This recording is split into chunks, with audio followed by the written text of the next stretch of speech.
ठिकाणी मी वारकरी संप्रदायामध्ये आहे, एक साहेबांना निष्ठा काय असावी म्हणून जाता जाता सांगणं गरजेचं आहे। पत्रकार म्हणून असताना सुद्धा तुमचा वारसा खांद्यावर घेतलेला आहे, तुमचा जो खांद्यावर घेतलेला आहे। या ठिकाणी वारकरी म्हणून सुद्धा जिल्ह्याच्या संघटनेमध्ये काम करत असताना ते तुम्ही माझ्या खांद्यावर घेतलेला आहे। इतकंच नव्हे, या ठिकाणी ज्योतिषशास्त्रांची राज्यभरातली परिषद झाली, तिथं सुद्धा आवर्जून या ठिकाणी तुमचा उल्लेख केलेला आहे। इतकंच नव्हे तर या ठिकाणी प्रत्येक गोष्टीमध्ये काम करत असताना तुमच्याशी प्रामाणिक राहणं।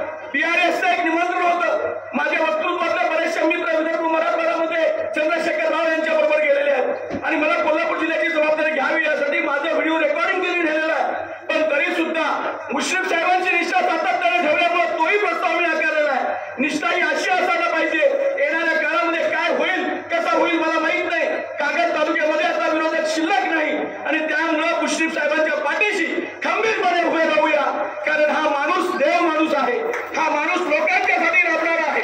परमेश्वर सुद्धा या ठिकाणी मुश्रीफ साहेबांच्या समोर या ठिकाणी घ्या म्हणून ताकद देऊन येतो।